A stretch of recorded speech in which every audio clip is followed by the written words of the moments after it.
Christmas पेड़ की कहानी। एक घने जंगल में एक छोटा सा पेड़ रहता था जो हमेशा एक सुंदर क्रिसमस का पेड़ बनने का सपना देखता। वह मनुष्य के बीच रहना चाहता था क्योंकि लोग क्रिसमस ट्री को बहुत खूबसूरत से सजाते हैं। पुराने पेड़ों ने उसे बताया कि मनुष्य के साथ रहने का विचार अच्छा नहीं है, लेकिन वह पेड़ नहीं माना। क्रिसमस से ठीक पहले एक परिवार उत्सव के मौसम के लिए सजाने के लिए एक पेड़ की तलाश में आए थे। बच्चों को छोटा पेड़ अच्छा लगा। उन्होंने उसके लिए और उसने अपने रहने वाले कमरे में रखा और उसे रोशनी और खिलौनों से सजाया। परिवार और उनके सभी रिश्तेदार और दोस्तों ने पेड़ से प्यार किया। वह जनवरी के महीने तक आकर्षण का केंद्र बना रहा। उसके बाद उसकी पत्तियां गिरने लगी। अब कोई भी उसे देखना पसंद नहीं करता था। एक दिन उस परिवार वालों ने उसे उठाकर तहखाने में डाल दिया। देवदार का पेड़ बहुत ही दुखी हुआ, लेकिन कुछ दिनों बाद लोगों ने उसे फिर से मिट्टी से लगाया। उसने अपनी शाखाओं को फिर से पा लिया। उस क्रिसमस परिवार ने उसे फिर से अपने रहने वाले कमरे में रखा और उसे खूबसूरती से सजाया। सुंदर रोशनी से एक बार फिर से उसके पूरे शरीर को चमका दिया। उसमें लगे खिलौने से सभी बच्चों ने एंजॉय किया। तब उस क्रिसमस ट्री ने महसूस किया कि पुराने पेड़ गलत थे, मनुष्य भी अच्छे थे। उन्होंने उसकी सारी जिंदगी देखभाल की। देवदार पेड़ किसी के आशीर्वाद, उपहार और जीवन में धीरज रखने के महत्व को समझा गया है। शिशु के जन्म की कहानी। मैरी नाम की एक जवान औरत नाजरेत नामक एक शहर में रहती और वह यूसुफ नामक एक आदमी से जुड़ी हुई थी। एक रात ईश्वर ने मैरी के पास ग्लेबिया नाम की एक परी को भेजा। परी ने मैरी से कहा, ईश्वर आपसे बहुत खुश है और आप जल्द ही गर्भवती हो जाएंगी और एक बच्चे को जन्म देगी। उसको यूसुफ नाम देना, क्योंकि वह ईश्वर का पुत्र होगा। मैरी डर गई, लेकिन ईश्वर पर विश्वास करती थी। उसे भरोसा था कि सब ठीक रहेगा। परी ने मैरी को अपने चचेरे भाई एलिजाबेथ और उसके पति जकरियन के साथ रहने के लिए कहा, क्योंकि वे जल्द ही एक ऐसे बच्चे का माँ बाप होगा जो शिशु के लिए दुनिया का रास्ता तैयार करेंगे। मैरी अपने चचेरे भाई के साथ 3 महीने रहती है और नाजरेत लौट आई। इस बीच यूसुफ मैरी के बच्चे होने के बारे में चिंतित था, लेकिन उसे एक देवदूत सपने में दिखाई दिया और उसने बताया कि मैरी ईश्वर के पुत्रों को जन्म देगी। उसने उसे डरने और मैरी को अपनी पत्नी के रूप में स्वीकार करने के लिए कहा। यूसुफ का मतलब है उद्धारकर्ता और बच्चा वास्तव में लोगों के लिए एक उद्धारक होगा। यूसुफ सपने से जाग गया और अगले ही दिन यूसुफ और मैरी ने एक दूसरे से शादी कर ली। कुछ समय बाद यूसुफ और मरियम को बेथलेहम जाना पड़ा, जो नेथन से लंबा दूर था। मैरी को बच्चा होने में ज़्यादा वक्त नहीं था, इसीलिए उन्होंने धीमी गति से यात्रा की। जब वे बेथलेहम पहुंचे तो उनके पास रहने के लिए कोई जगह नहीं थी, क्योंकि सभी सराय और आवास अन्य लोगों द्वारा कब्जा कर लिया गए थे।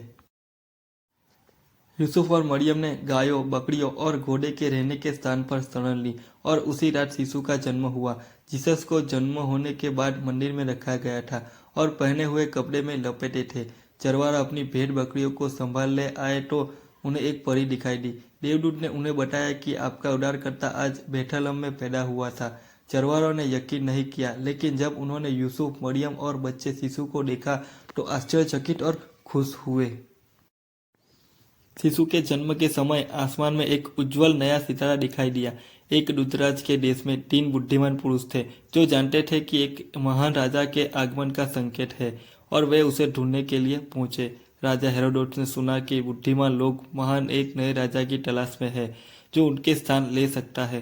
राजा हेरोदेस ने बच्चे को मारने की योजना बनाई, लेकिन अभी तक उसके बारे में कोई नहीं जानता था।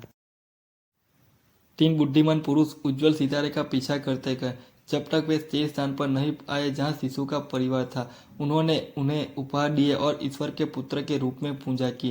वे यह भी जानते थे कि राजा बूढ़ा था, इसीलिए उन्होंने उस स्थान के बारे में नहीं बताया जहां पर शिशु था। यूसुफ को सपने में एक परी ने चेतावनी दी कि राजा हेरोदेस शिशु को मारने के लिए खोज करेगा, इसीलिए अगर वे कृष्ण चले जाए तो महफूज रहेंगे। यह वह जगह थी जहां दुष्ट राजा की मृत्यु तक रहे थे।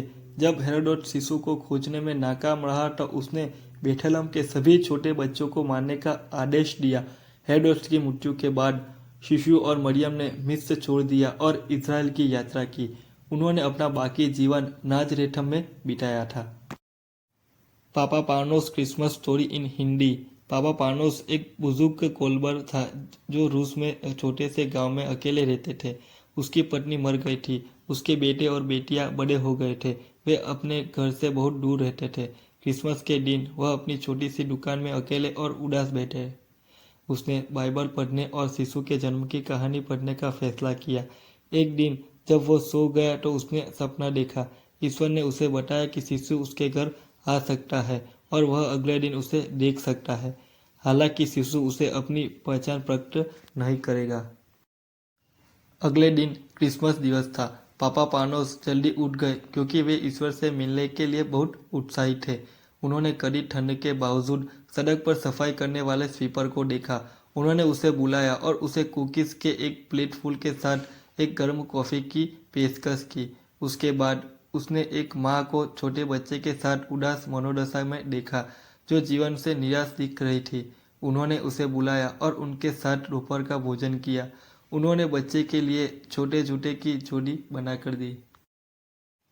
दिन बीत गया लेकिन शिशु का कोई खबर नहीं थी। वह मिलने के लिए बहुत उत्सुक था। भिखारी आए और चले गए।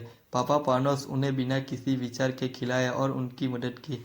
रात होने लगी तो वो सब अपने घर लौट आया। बहुत निराश था क्योंकि शिशु उसने मिलने नहीं आया। जैसे ही वह यह कहने लगा कि यह केवल एक सपना था, उसने शिशु की आवाज़ सुनी। शिशु ने कहा, मैं आपसे मिलने आया था। असल में शिशु ने उन सभी सब व्यक्तियों के रूप में उन्हें मुलाकात की जिनकी पापा पानोस ने मदद की थी। इस कहानी से हमें क्या सीख मिलती है? ज़रूरतमंद लोगों की मदद करना हर व्यक्ति का कर्तव्य है। मानव जाति की सेवा करना हमारे जीवन का सबसे महत्वपूर्ण काम है। इस सेवा के माध्यम से हम ईश्वर से मिल सकते हैं। अगर ये स्टोरी आपको अच्छी लगी हो तो लाइक, शेयर और कमेंट ज़रूर करें और हमारे चैनल को भी सब्सक्राइब ज़रूर करें।